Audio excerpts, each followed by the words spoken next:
ज्योतिष की गणनाएं वास्तविक तौर पर आपको भविष्य का दर्शन कराने का सुंदर प्रयास करती हैं। वर्तमान में क्या ग्रह योग चल रहे हैं, भविष्य में ग्रह योग आपको किस तरफ ले जाने के रास्ते बना रहे हैं और किन रास्तों पर जाने से आपको बचना चाहिए। देखिए, सब कुछ संभव है। आमतौर पर व्यक्ति दिखाई कई बार मतिभ्रम उत्पन्न होने के बाद कहता है कि मैं क्या कर सकता हूँ, जब जो ग्रहों का योग था उस प्रकार से हो गया, घट गया। ऐसा नहीं है। जब प्रकृति में बारिश हो रही है, वर्षा हो रही है, आंधी आ रही है, तूफान आ रहा है, तो उसमें ऐसा नहीं कि सभी लोग एक ही तरफ सबके साथ एक ही निष्कर्ष निकलता है ना। हर व्यक्ति के साथ अलग कुछ होने का योग बनता है। जो कर्म प्रधान होते हैं वो उस भविष्य में घटने वाली घटनाओं को, वर्तमान में घटने वाले ग्रह योगों के योग से अपने आप को बचा सकते हैं, अशुभ योगों से बचा सकते हैं, शुभ योग का पूर्ण लाभ प्राप्त कर सकते हैं। उसके लिए ज्ञान तो प्राप्त करना बहुत ज़रूरी है ही, लेकिन जो उपाय हैं वही वास्तविक तौर पर निवारण का मार्ग प्रशस्त करते हैं। नमस्कार, स्वागत है आपका आचार्यवाणी में। मैं आचार्य डॉक्टर विक्रमादित्य आपके साथ हूं। धनु राशि वालों के लिए आज हम एक विशेष संवाद उपस्थित कर रहे हैं यहाँ पर कि धनु राशि वालों के लिए ग्रहों का योगायोग आने वाले समय में किस प्रकार का रहने वाला है। देखिए, धनु राशि वालों को ये समझना चाहिए, ज्योतिष का एक प्रभाव सबसे बढ़िया ये है कि आने वाले समय का किस प्रकार से ग्रहों का योगायोग रहने वाला है वो हमको पता चल सकता है। समय है, बहुत तेज़ी से आगे भागता है। अभी आप पीछे पलट के देखने का प्रयास कीजिए, लगेगा आपको कितना लंबा समय निकल गया और लगता है मन में ऐसा आएगा, अरे अभी कुछ ही समय तो हुआ था कि ये समय हमने किया था, लेकिन जब कालांतर की समय देखोगे ना तो बहुत लंबा समय निकल जाएगा। तो ऐसे ही धनु राशि वालों को समझना चाहिए कि आने वाले समय में ग्रहों का परिवर्तन का योग जो बन रहा है वो क्या कुछ करने के योग बना रहा है। शनि भी बदलेंगे, बृहस्पति बदलेंगे, राहु बदलेंगे, बाकी सारे समस्त ग्रह जो है वो तो बहुत जल्दी जल्दी परिवर्तन करने का योग बनाते रहते हैं। शनि महाराज 2.5 साल में एक बार बदलते हैं, बृहस्पति हर साल बदलते हैं, राहु करीब 1.5 साल बाद बदलते हैं। तो ऐसे में 2025 कई प्रकार की विचित्र ट्रांजिट लेके आता दिखाई दे रहा है। 29 मार्च 2025 को शनि महाराज परिवर्तित होकर आपकी राशि के चतुर्थ भाव में चले जाएंगे। चतुर्थ भाव ये सुख का भाव है और शनि का वहाँ पदार्पण करना थोड़ा सा कई मामलों में आपके लिए कुछ परेशानी उत्पन्न करने का योग बना सकता है। ये बात आपको समझनी चाहिए।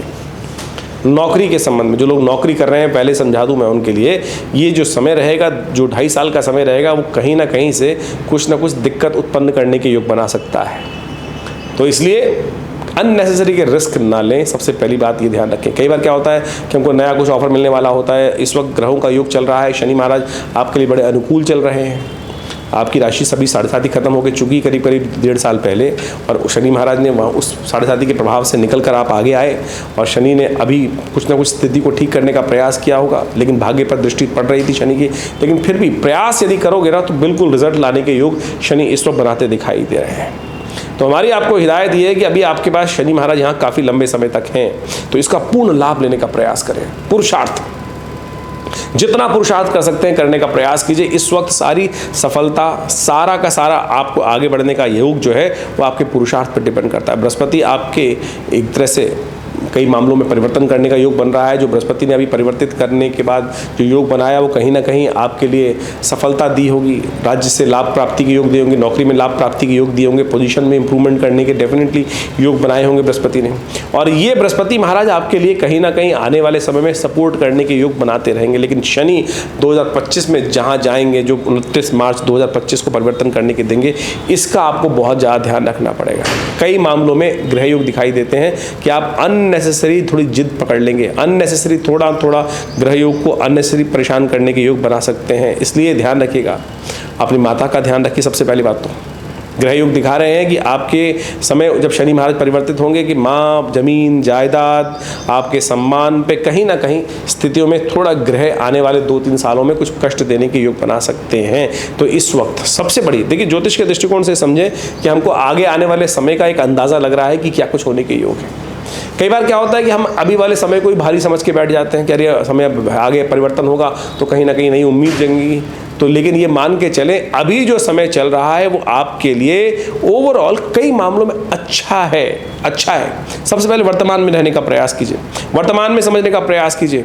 जब आगे आने वाले, कई बार क्या होता है हम पीछे पलट के देखते हैं ना तो हमको ये दिखाई देता है अरे पहले देखो कहाँ से कहाँ थे, कितना अच्छा समय था। लेकिन जब आप सोचना बैठकर कि जब आप उस समय में थे तब कितना कोस रहे थे उस समय को, कि कुछ नहीं हो रहा है, ये नहीं हो रहा है, वो नहीं हो रहा है, ऐसा नहीं हो रहा है, वैसा नहीं हो रहा है। लेकिन जब आप उससे आगे निकल जाते हैं तो कई बार हमको लगता है देख भाई वो समय कितना बढ़िया था और उस समय कितना आनंद मिल रहा था, अब कितना कष्ट मिल रहा है। तो हम धनु राशि वालों आपको सही समझाने का प्रयास कर रहे हैं कि जो आने वाली शनि की ट्रांजिट है, जो 29 मार्च 2025 में रहेगी, वो कई मामलों में थोड़े कष्ट दे सकती है। हाँ, एक कई मामलों में अच्छी भी है।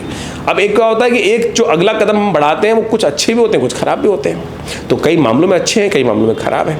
सफलता में बाधा उत्पन्न करने के योग बना सकते हैं, आपको जिद्दी बना सकते हैं, लेकिन लाख बुरा चाहे लोग, आपका कोई बिगाड़ नहीं पाएगा कुछ भी। इस मामले में अच्छा रहेगा, बिल्कुल अच्छा, लेकिन सेहत का ध्यान रखने की जरूरत पड़ेगी।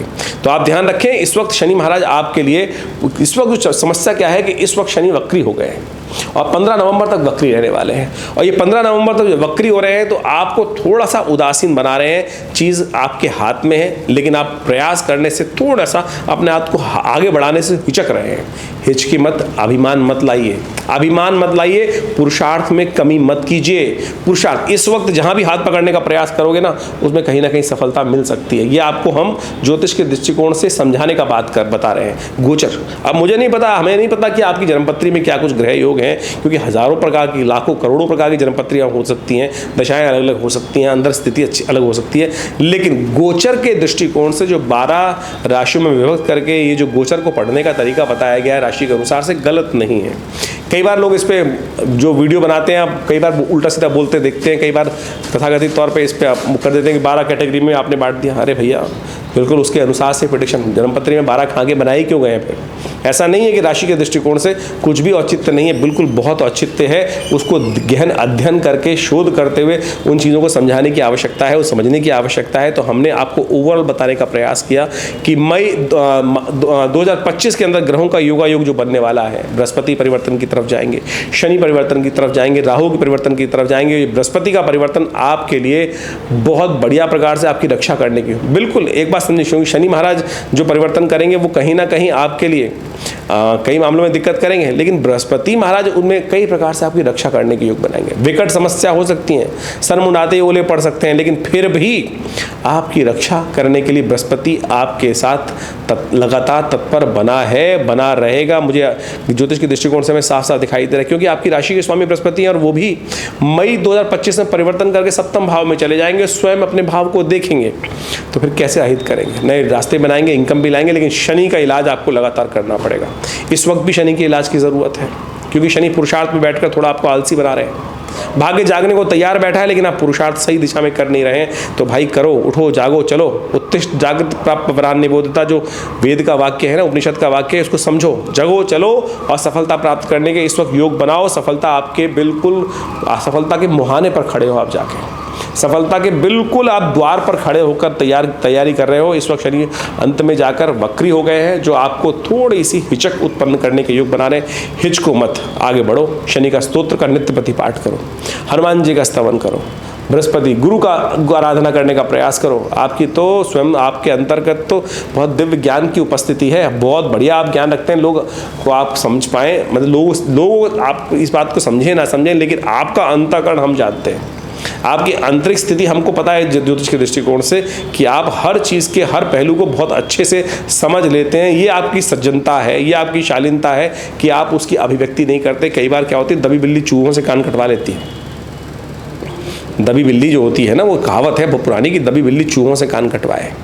तो आपकी ऐसी विकट स्थिति हो सकती है, कई बार ऐसी स्थिति हो कि आप अपने जो योग्यता है उसको सही रूप से लोगों के समक्ष उपस्थित, लेकिन योग्यता बहुत बढ़िया रहती है। धनु राशि वालों में ये बहुत बढ़िया है कि आप अगर उस चीज़ में उनको ज्ञान भी नहीं है, तब भी उनकी योग्यता वहाँ रहती है। ये आपको जन्म से ही इस प्रकार के गुणों को समाविष्ट करने के इस राशि में योग होते हैं। तो ये बहुत अच्छी है, और आने वाले समय 25 में ये बृहस्पति का खेल आपको देखने को मिल सकता है। और एक के सादे सब सदे, बृहस्पति सदा हुआ है ना, लेकिन शनि का उपाय बिल्कुल करने की जरूरत है, इस वक्त भी करने की जरूरत है, क्योंकि शनि वक्री चल रहे हैं, 15 नवंबर तक वक्री चल रहे हैं, अभी बृहस्पति भी वक्री हो जाएंगे। तो आपको बहुत जरूरी है कुछ खास उपाय करें, और बाकी ग्रहों की स्थिति भी समझने का प्रयास करें। आपके ग्रह योग में कौन सी दशाएं चल रही हैं आपकी राशि के अनुसार से, आपकी जन्मपत्री के अनुसार से दशाएं, अंतरदशाएं, अंतर ग्रहों की स्थिति क्या है, उनको अच्छे से समझते हुए कार्य करेंगे तो बहुत अच्छा रहेगा। लेकिन धनु राशि वालों, ये आपको ओवरऑल समझना है कि अभी आपके पास समय बहुत उपयुक्त है, तो आपको पूरी तरह से नित्य प्रति शनि स्तोत्र का पाठ करें। दशरथ शनि स्तोत्र, महाराज दशरथ ने जो शनि की प्रार्थना करी थी, वो ऐसी दिव्य है कि अभी भी शनि को आपको ठीक करेगी, क्योंकि शनि जिस प्रकार का योग बना रहे हैं आपके लिए, वक्री स्थिति में है, उसको थोड़ा थोड़ा सा ठीक करने की ज़रूरत है। और शनि स्तोत्र एक ऐसा उपाय है कि कैसा भी यदि नित्यपति, अब लोग कहते हैं ना हमसे आमतौर पर कितना करें, मंत्र जप करने को कह रहे हैं लोग कहते हैं इतना करें इतना करें। अरे भाई कुछ नहीं, एक बार कर लो, सिर्फ एक बार नित्यपति, एक बार 2 मिनट तो निकाल सकते हो ना अपने लिए। देखिए अभी हम आपको 2 मिनट के अंदर पाठ करके दिखाते हैं, वो कर सुन लीजिएगा। देखिए सुनने, कथा सुनने का भी श्रवण है ना, महत्व है, तो सुन भी लेंगे तो उसका महत्व आपको प्राप्त हो जाएगा। हनुमान जी का स्थावन आराधना करें, शनि के जो भी उपाय आप हो सकते हैं वो सब करने का प्रयास करें। आपकी राशि के अनुसार से इस वक्त हमें दिखाई दे रहा है शनि को मनाओ सदा सुख को पाओ, ये बिल्कुल आपके लिए युक्ति सिद्ध दिखाई देती है, तो समझ लो, कर लो, लाभ होगा। देखिए शनि जब वक्री चल रहे हों, शनि जब अशुभ अवस्था में चल रहे हों, तो कुछ खास उपाय शास्त्र में बताए गए हैं, उनको हमेशा करते रहने चाहिए। और ये एक ऐसे उपाय हैं जो हमेशा कल्याण का मार्ग ही प्रशस्त करते हैं। भारतीय संस्कृति में ज्योतिष की गणनाओं को समझने के लिए तो गणित विज्ञान है और इसकी पूरी गणनाएं मिलती हैं, लेकिन निदान के लिए शास्त्रों में अनेक मार्ग बताए गए हैं। उसमें सबसे बढ़िया है मंत्र जप, और सबसे उसके साथ साथ कहा जाता है कि यज्ञ इत्यादि, दान इत्यादि, और औषध विज्ञान के अनुसार से जो जड़ी बूटियों का जो कुछ उपाय शास्त्र में वर्णित हैं वो विशेष तौर पर निदान के लिए हैं ज्योतिष के अंतर्गत। तो ज्योतिष को आपको, कई सारे लोग जो आज की तारीख में ज्योतिष का गणित पाठ तो देख लेते हैं, लेकिन निदान के लिए टोटकों में फंस जाते हैं। लेकिन अगर आप उपनिषद, पुराण, वेद इत्यादि को देखेंगे, शास्त्रों को देखेंगे, तो वहाँ वैदिक उपाय ही शास्त्र बताए गए हैं, और उन वैदिक उपायों से ही रास्ता निकालने का हमें प्रयास करना चाहिए। अब शनि चल रहे हैं वक्री, तो शनि को ठीक करने के लिए खास तौर पर क्या उपाय किया जाए वो आपको अच्छे से समझना चाहिए। बृहस्पति को वक्री चल जाए तो उसको भी ठीक करने का रास्ता शास्त्र में वर्णित है, उन सबको भी हमें करने का प्रयास करना चाहिए। तो शास्त्र में विशेष तौर पर शनि को ठीक करने के लिए सबसे श्रेष्ठ उपाय जो बताए गए हैं वो शनि स्तोत्र है।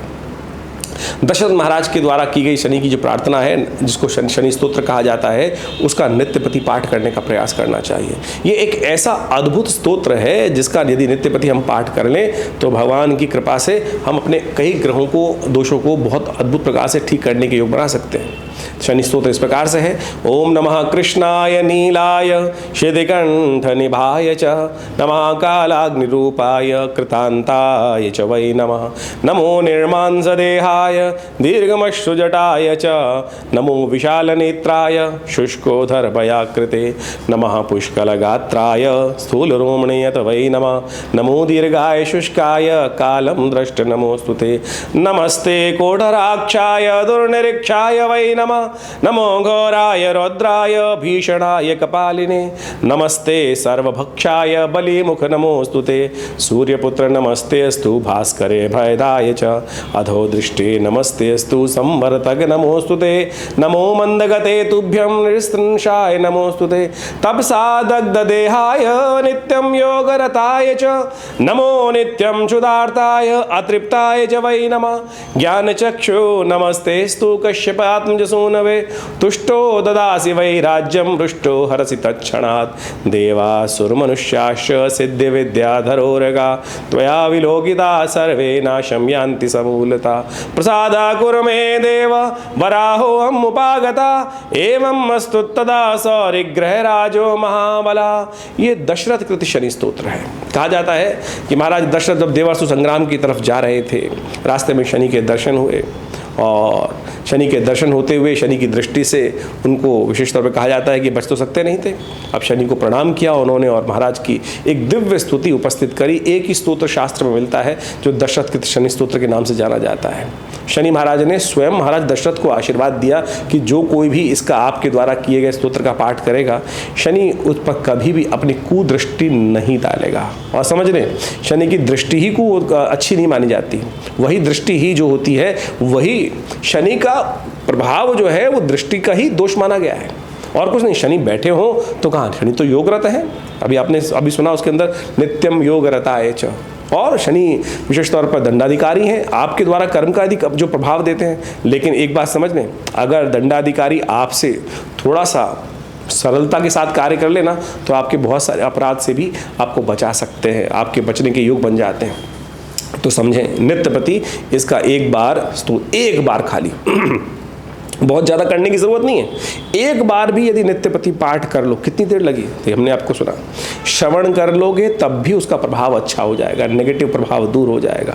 तो आप इसको नित्यपति पाठ करने का प्रयास करें। जो शनि महाराज का नेगेटिव प्रभाव, कभी भी दशाएं चल रही हो, अंतरदशाएं चल रही हो, वक्र स्थिति हो, अशुभ स्थिति हो, अस्त हो, तो ये सब चीज़ें आपके लिए बहुत बढ़िया कार्य कर सकते हैं। तो इसको आपको समझते हुए कार्य करने का प्रयास करना चाहिए। ये आपके लिए शुभ योग बनाएगा, लाभ के योग प्रशस्त करेगा और आनंद के योग अद्भुत रूप से बनाने का प्रयास करेगा। तो शनि का ये दिव्य स्तोत्र हमने आपको बताया, इसका पाठ नित्यपति करने का प्रयास करें। इसके साथ साथ बृहस्पति का भी एक साथ साथ शुभ योग आपको लेने का प्रयास करना चाहिए। बृहस्पति के लिए कई शास्त्रों में उपाय बताए गए हैं। केसर का टीका नित्यपति लगाना, केसर नहीं है तो हल्दी का टीका लगा सकते हैं, क्योंकि केसर के साथ विचित्र विडंबना तो ये हो जाती है कि पता नहीं शुभ मिलेगा कि नहीं, जो कहीं नकली ना मिल जाए। कहीं आज की तारीख में सिंथेटिक दृढ़ धागों को काट कर वहाँ डाल देते हैं और फिर वो कह देते हैं केसर है। तो ऐसे में सबसे बढ़िया चीज़ हल्दी है ना, हल्दी का नित्यपति टीका लगा लिया करो। और ना मिले तो ब्राह्मणों की सेवा कर दो, गुरुजन का आशीर्वाद लेने का प्रयास करो और साथ साथ बृहस्पति के मंत्र का जप करें। ओम ग्रांग ग्रीं ग्रौं सह गुरुवे नमः। पुराना बात समझ लीजिए, ओम ग्रांग ग्रीं ग्रौं सह गुरुवे नमः। पीले रंग के प्रज्वलित प्रकाश का ध्यान करते हुए यदि 108 बार इस मंत्र का नित्यपति पाठ कर लेंगे तो बृहस्पति का जो शुभ प्रभाव है वो भी आपके लिए बहुत अच्छा हो सकता है। हींग लगे ना फिट करे रंग चोखा हो, ये समझें। हम अनेक विचित्र विडंबनाओं में फंस जाते हैं। कोई नीलम पहनने का प्रयास करता है और पता नहीं शुद्ध मिलेगा कि नहीं मिलेगा, असली मिलेगा कि नहीं मिलेगा। आजकल तो सिंथेटिक वो बहुत क्या है कल्चर्ड मिल जाते हैं और साथ साथ उसके लिए क्या होता है कलर, सिंथेटिक कलर का उपयोग करके जो स्फटिक है उसको द्वारा बना, क्रिस्टल के द्वारा बना देते हैं। तो उन सब चीज़ों में पैसे खर्च करने से बचें। सीधे साधे उपाय हम आपके समक्ष उपस्थित कर रहे हैं। मंत्र से बढ़िया पॉजिटिव चीज़ कुछ नहीं हो सकती है। तो अपने ध्यान को, क्योंकि आप अपने लिए जितना सोच सकते हैं ना, शायद दूसरा आपके लिए नहीं सोचेगा। और मंत्र जब यदि आप स्वयं कर लें तो बहुत उससे बढ़िया क्या है, क्योंकि जो दुख हमको हो रहा है, जो कष्ट हमको हो रहा है, हमसे ज़्यादा कोई नहीं जानता। कितना ही हमारा सन्निकट व्यक्ति हो, मैं कहूँगा कोई भी सन्निकट व्यक्ति हो, शायद उसको हमारी उतनी परिस्थिति का भान नहीं हो सकता जितना हमको अपनी परिस्थिति का स्वयं होता है। तो इसलिए हमारे करने, सामने वाला हमारे लिए करेगा, 100 बार करेगा तो उसका छोटा सा प्रभाव होगा, लेकिन हम यदि एक बार भी कर लेंगे तो हमारे सामने वाला 10,000 बार जितनी बार करेगा ना, उतना बढ़िया प्रभाव नहीं उत्पन्न कर सकता है। तो हमको थोड़ी देर अपने समय को इन कार्यों की तरफ लगाने का प्रयास करना। विश्वास कीजिए, ये आपका जो विश्वास है ना, आपकी समस्याओं को निदान करने के लिए बहुत सुंदर रास्ता बना सकता है। हमारे आश्रम पे तो हमने इन स्तोत्र का, इन समस्त मंत्रों का नित्यपति यज्ञ भी रखा हुआ है। हमारे विवेकानंद योगाश्रम में नित्यपति 8 घंटे करीब यज्ञ चलता है पिछले करीब 50 सालों से। तो आप सभी रविवार को उन यज्ञों में भाग लेने के लिए, जिसमें शनि स्तोत्र का, विभिन्न ग्रह नक्षत्रों के मंत्रों का और साथ साथ रुद्राभिषेक इत्यादि का समय समय पर कार्य चलता रहता है। आप सब उन सब कार्यों में अपने आप को जोड़ सकते हैं आश्रम के साथ और स्वयं भाग ले सकते हैं विवेकानंद योगाश्रम में चलने वाले इन दिव्य कार्यक्रमों में। और हमारे जो नंबर्स नीचे लिखे हुए हैं उन पर संपर्क साध कर आप उस स्थान समय को जानकर आप अवश्य आने का प्रयास कीजिए। कल्याण होगा, कष्ट दूर होंगे और जीवन को हमने प्राप्त किया कष्टों को दूर करने के लिए। तो इसलिए विचित्र विडंबनाओं में ना फंसें, अपने आप को जीवन में कष्ट में ना डालें। शुभ करने का योग हम द्वारा स्वयं बनाने का प्रयास करें। शुभ अवश्य होगा, कल्याण अवश्य होगा और उसके लिए बस केवल दृढ़ विश्वास की आवश्यकता है। दृढ़ विश्वास और सत्य मार्ग पर चलने की आवश्यकता है। सत्य मार्ग पर चलना कहीं ना कहीं लक्ष्य की तरफ जाना ही है। तो इस बात को समझते हुए कार्य करेंगे तो अच्छा रहेगा। देखिए, इस बात को हमको समझ लेना चाहिए। इस बात में कई बार विचित्र विडंबनाएं मन में उत्पन्न हो जाती हैं कि हम कुछ बदल ही नहीं सकते। बिल्कुल बदल सकते हैं सब कुछ। ग्रह समस्या आई है तो उसका निदान भी कहीं ना कहीं संसार में अवश्य होगा। जैसे कहा गया, सकल पदार्थ है जग माही, कर्महीन पुरुष पावत नाही। तो इस बात को हमको आश्वस्त होकर समझने का प्रयास करना चाहिए। आपकी जन्मपत्री के द्वारा बहुत कुछ जीवन में जो दिशा निर्देश प्राप्त हो सकते हैं और उसको परिवर्तन करने का मार्ग आप अवश्य प्राप्त कर सकते हैं। हमारा संस्थान लगातार उस क्षेत्र में कार्य कर रहा है और बहुत अद्भुत प्रकार से हमने प्रत्यक्ष बहुत अद्भुत प्रकार से ग्रहों के प्रभाव को निष्क्रिय करने का, अशुभ प्रभाव को निष्क्रिय करने का मार्ग भी समझा, देखा और हजारों लोगों पर उसको करके देखा है। तो बिल्कुल आप अपने आप को परिवर्तन करने का मार्ग प्रशस्त कर सकते हैं। मंत्र विज्ञान, यज्ञ विज्ञान, दान का जो शास्त्र में प्रमाणित कार्य बताए गए हैं वो इसी मार्ग की तरफ आपको अग्रसित करने का प्रयास करते हैं। तो इसलिए आप सबसे पहले समझने का प्रयास करें कि आपके जीवन में ग्रह आने वाले समय में क्या कुछ करने के योग बना रहे हैं और फिर उसमें जो हमारे लिए उपयुक्त मार्ग है उस पर चलने का प्रयास करेंगे तो बिल्कुल रास्ता बन सकता है।